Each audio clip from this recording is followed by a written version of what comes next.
Hello, and welcome to episode 22 of That Encyclopedia podcast with your hosts, Jacob and Will. Hello.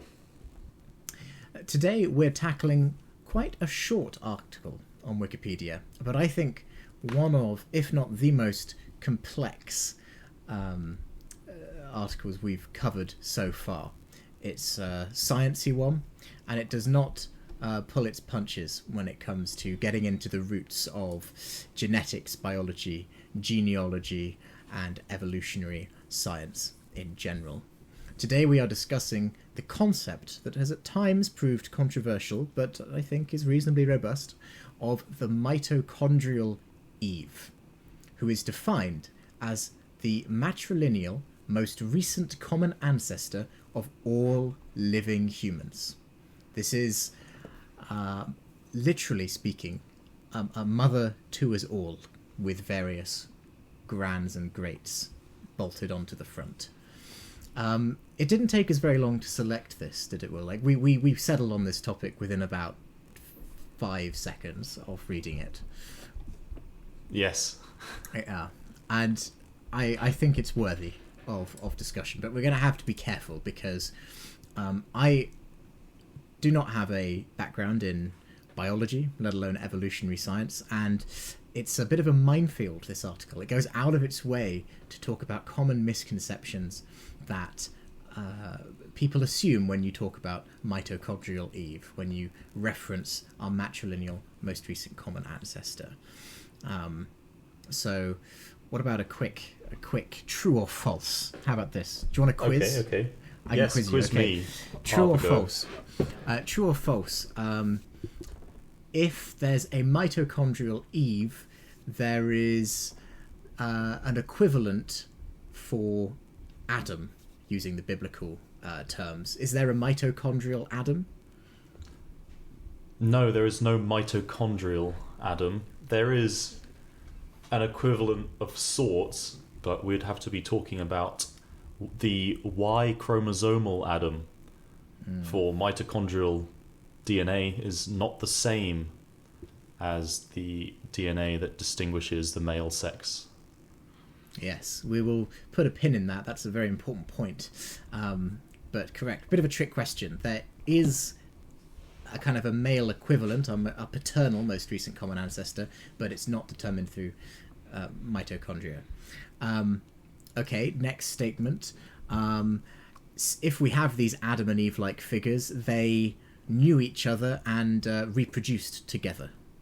That's intuitive, right? That would be false. It's false. Yeah. Well, go on. Yeah. well, tell I mean, me. Why am I right? It could. No. Well, I was going to say it could be true, but if it is be, true, yes. it's a complete coincidence, and they do not have to have ever met each other. And indeed, estimates put one living several thousand years after the other, which is not intuitive at all. I still struggle to get my head around it, but it's true. It's do you want to weird, break that down a bit? Yeah. But yeah, I feel like the complexities of this issue and this article make it. But to be honest, it's a common theme. When there's common misconceptions, it only makes the subject matter more interesting. So, yes, they are not necessarily contemporaries. They were not necessarily around at the same time. So, I don't know, it might help to just clarify. So, the reason we talk about mitochondrial Eve is because we have, which we could always go into more depth later, but we have mitochondria, which are a component, an essential component of all human cells. Well, not all human cells. Wait, I know this. They're the powerhouse of the cell. Yes. Yes. You've clearly done some GCSE science. Sorry, continue. Yes. So the mitochondria, which help power our cells, we inherit from our mothers. And if you know anything about genetics, you will know that we have sex chromosomes, and we get a pair of them, usually, and they can come either as an XX pairing or an XY pairing. And the distinguishing feature of the male sex is having the XY pairing. So in that sense, we tie the paternal lineage to the Y chromosome. So that's why we talk about mitochondrial Eve, because if it was an X chromosomal Eve, that doesn't really make as much sense. So you can have all males with sex chromosomes have an X, not an E. Right. So yeah, broadly speaking, every human has at least one X chromosome. Yes. So it's not distinguishing of the female sex, but luckily we have mitochondria to do that for us, which gives us rise to this interesting concept here. It allows us to trace the most recent common ancestor, which is a concept that comes up if you read anything casually sort of about evolution, and it's a nice, intriguing concept to think about, because it gives us this idea of this, as you said, the mother of us all. We all directly descend from one person who was in fact a human, was a Homo sapien, as far as we can see. So let's go off that tangent back to our actual statement. Were they around at the same time? Not necessarily. So there's a great article that's linked to from this one, a sort of science journalism article that talks a bit about exactly how we have this mitochondrial Eve, because it might seem strange. Well, it is strange if you're like, well, how come, like, was she the only woman? Like, I mean, the term Eve sounds like you're talking about the first woman. That's not really true. We're talking about the first woman that we can go back to and say all of us are direct descendants from her. And that sort of can come about through this concept. It's most likely that this comes down to some sort of genetic bottlenecking, which is that there were probably a few tens of thousands, if not 100,000 humans around about 200,000 years ago, and something happened, and a lot of them either died or their descendants died and have not made it to having descendants around today. So it's thought that there was a volcanic eruption, I believe, that happened around the time of this mitochondrial Eve that is likely, I say likely, it's hard to say really, but it's certainly a plausible explanation that there was a volcanic eruption, killed a lot of people, and therefore there were lots of other people, but it's this Eve's descendants that are around today. And that, yeah, again, we have to talk about the Y chromosomal Adam. That could have been at the same time, but it could have been before and it could have been after. Any other bottleneck at any other time, because we're only talking about the mitochondrial DNA here. So yes, she would have had a partner to have her offspring, but that partner might have had brothers, cousins, any other humans, men, could have still been alive at the time that this bottleneck happened, and they may have had offspring that are still alive to this day, if that makes sense. Yeah, I follow. So there's a lot that's been touched on there. So you kind of covered it already. So just to clarify for everyone, it's wrong to say that mitochondrial Eve is in any way the first human woman, right? This is a completely distinct concept.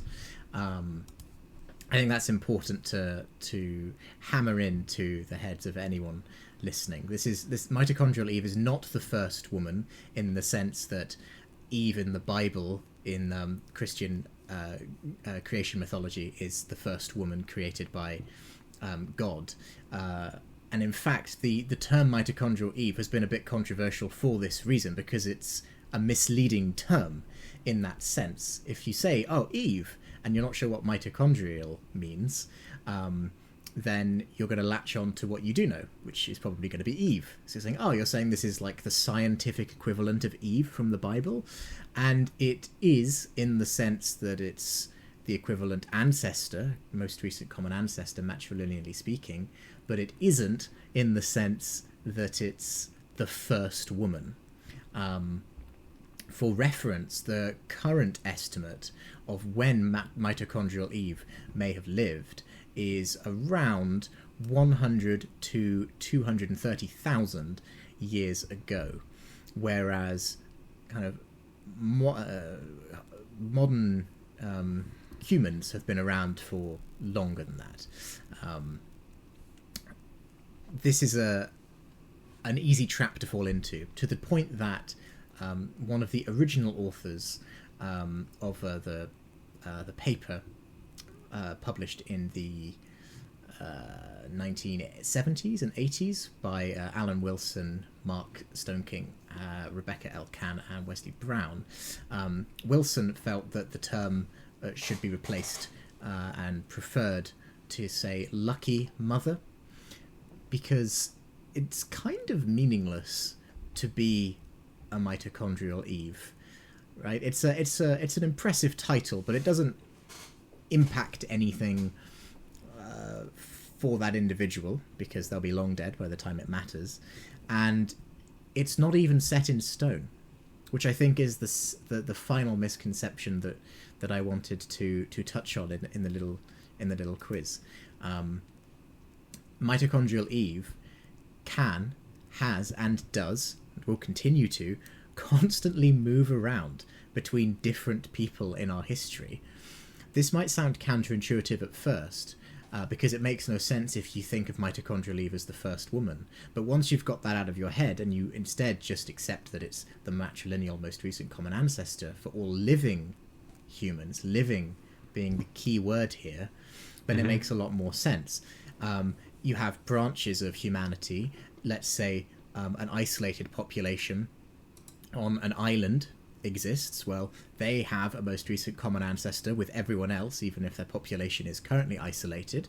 So that population would anchor the mitochondrial Eve designation to someone who lived before that population branched off from the rest of humanity. But if, through some disaster, and this kind of begins to approach your bottleneck point, that population on the island died completely, and the rest of the population has been intermingling genetically, mixing, then suddenly the most recent common ancestor doesn't have to be this anchor point way back in history anymore, and it leaps forward by several generations, because those islanders are now dead. And so, because it's defined as the ancestor of living humans, as human populations change, grow, evolve, live and die, the most recent common ancestor moves forwards in time. Yes. Mathematically, it can't move backwards. It has to move forwards, but it does move forwards, and it will continue to move forwards. I think it's important to remember those two words, most recent, has a component of most recent common ancestor, because of course, whatever the mitochondrial Eve of today is, she also had a mother. Yes. And we also all descend from her. Unlike biblical Eve. Yes. Who didn't. Yes. Excellent. So that's kind of a summary of the mitochondrial Eve. It's an interesting concept. Definitely was a living human, but it's just a bit of a niche in genetic history, a quirk of the rules that we've applied to understand how our species has evolved. what else kind of did you go on any rabbit holes investigating this? Because I went down several trying to understand this term. Maybe one that would be important is, could you maybe explain why do we have mitochondrial DNA? I mean, we have mitochondria, but why do mitochondria just have DNA? That seems a bit strange, right? Like when you say DNA, hole. Yeah. Normally, this is a rabbit hole that I'm not sure I would be able to answer that well, because I've heard some interesting things, but I've not looked very deeply into the concept myself. But sort of as we were saying earlier, the majority of human cells need to produce energy to do tasks, and a core organelle, as it's called, is the term for, like, similar to an organ in the human body being an essential component and chore doer. Within a cell itself, they have organelles, which are components that do major chores for that cell to complete its function. And most human cells have mitochondria in them. And yeah, most organelles don't have their own DNA. Most organelles are synthesized out of proteins, and the information on which proteins to make and how to make them is stored in your DNA, in the nucleus of your cells. Again, in most of your cells, you'll have this DNA containing nucleus. And mitochondria just, they have their own DNA, and they, as far as I'm aware, I mean, you may have read something about it, but as far as I'm aware, they use the resources provided to them to reproduce themselves using their own genetic instructions that they store within them. So does this suggest, because when I went down this rabbit hole, I stumbled upon a beautiful article called Symbiogenesis. Yes. The merging of living things into a single organism, previously two distinct. Rather than one organism splitting into multiple, as you might normally assume, it's multiple organisms merging together. This is obviously at the microscopic level where this is possible. And it was suggesting that mitochondria having their own DNA would suggest that way in the distant past, mitochondria were their own independent organisms that have fused into the kind of modern eukaryotic cell. Is this, have I understood this correctly? Could things fuse together over time? Well, things can fuse together, and I guess it becomes possibly down to a little bit of evolutionary science, which I don't know, and a little bit of pedantry, which I suppose I could point out, which is I imagine it's possible that you would have had some form of early organism-like formation that could combine with a similarly organism-like formation, which wouldn't necessarily on their own fit today's definitions of living thing.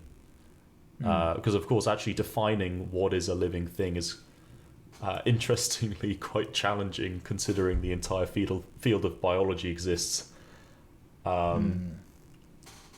But yes, if you imagine imagine two types of thing existing a long time ago.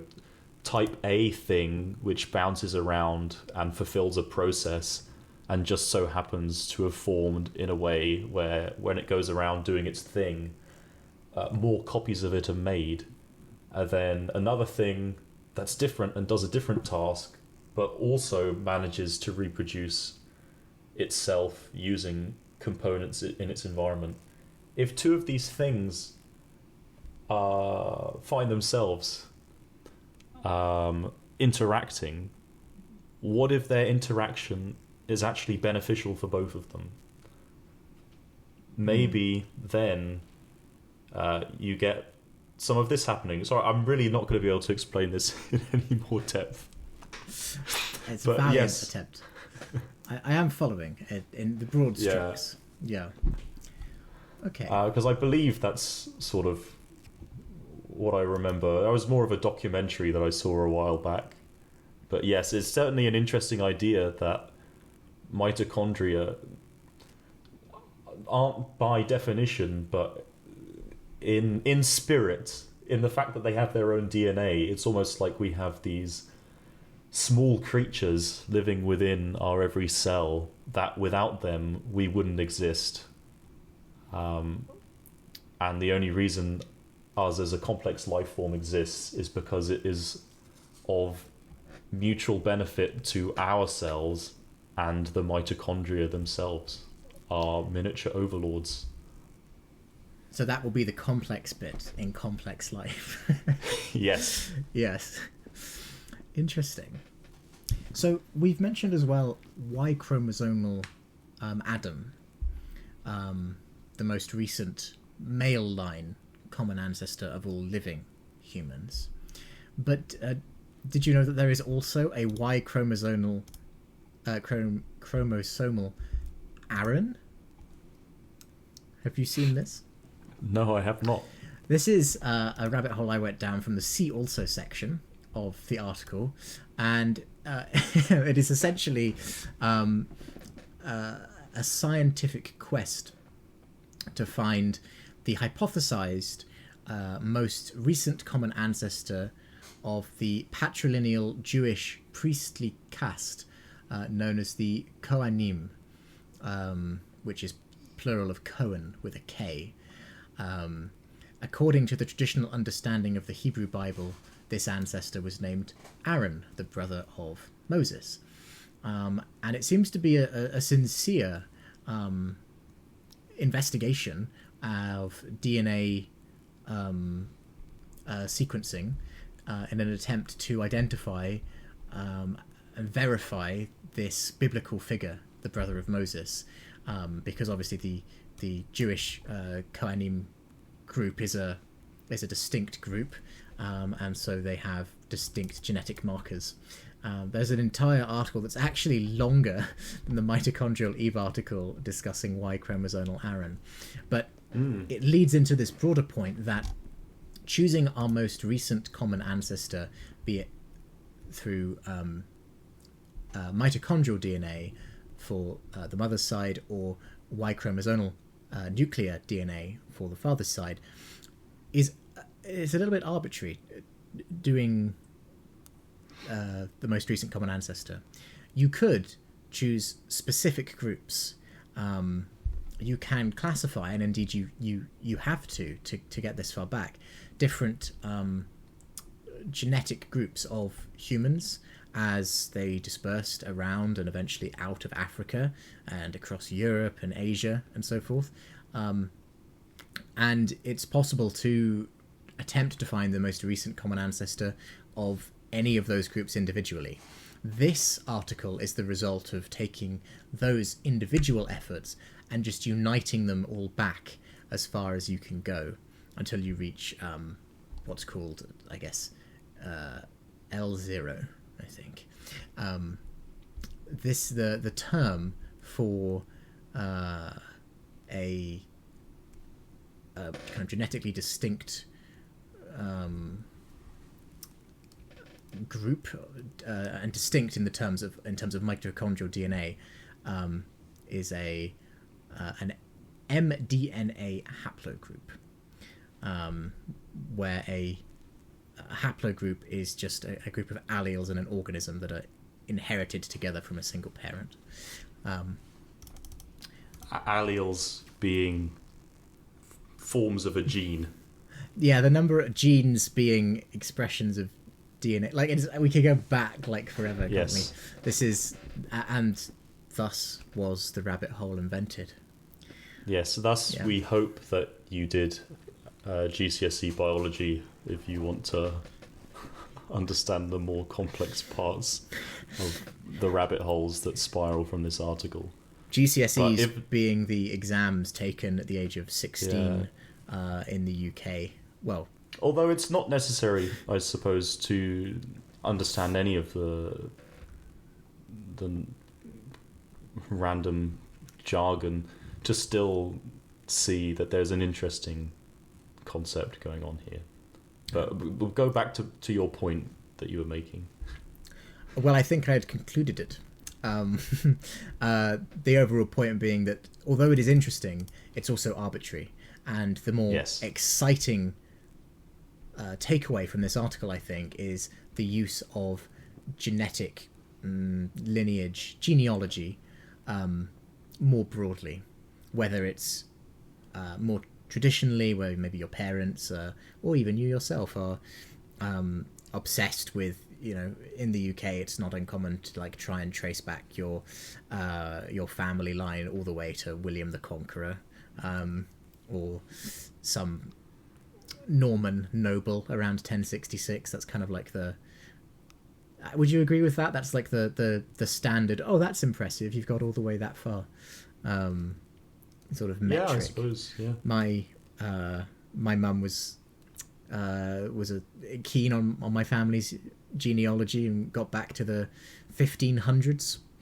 But this technology allows us to go way farther back. Yes. That's what's exciting, I think. Yeah, I like to think about the locations that these people would have come from. What do we know about what their lives would have been like? And out of interest, this possibly Mitochondrial Eve was in East Africa. But if you follow or heard about the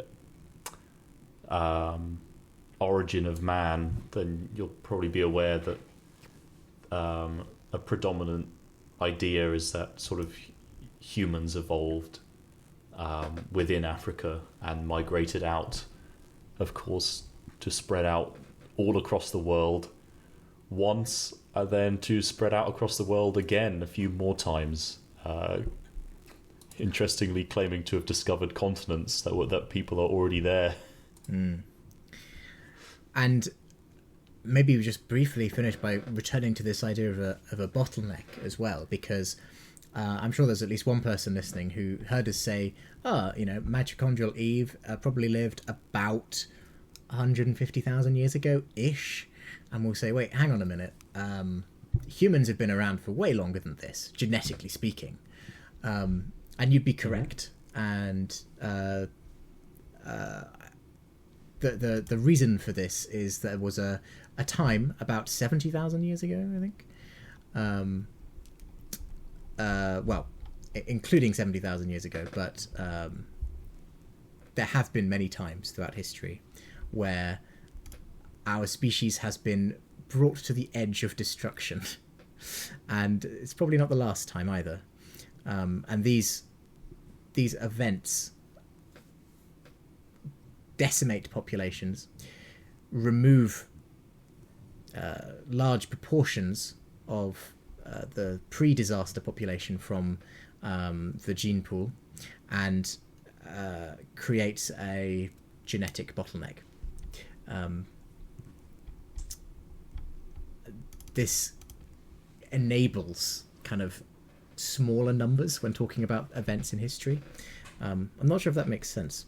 Kind of rambling a bit, but I just thought it was interesting to note that. Yeah, well, it's an interesting and important concept in evolutionary biology in general, I think, because this is how you get most recent common ancestors of us being a particular woman in a particular area who in fact may have had women around her, but we don't descend from her. But also it's how you get variation between species. You get things like barriers and bottlenecks, and it is an important part of changing the gene pool of species. And there's another interesting I can't remember the name for it, but similarly, if you have a barrier, like you might have a bottleneck somewhere, and then some people move somewhere else, so then they inadvertently get trapped on the other side of a barrier, then the genes on either side will vary depending on the conditions on each side. All of the interesting stuff that you can find reading about evolution. Yes. But yes, bottlenecks are a thing. Yes. I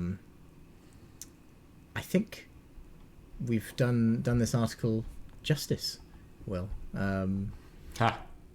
I hope so. We've tried. We've tried to turn a niche evolutionary concept into a 30-minute podcast, and I can only hope that we've been successful in capturing your attention for this duration. What an endeavour. But with that, I think the only thing left to say is thank you very much for listening, and we will see you next time. We will see you next time.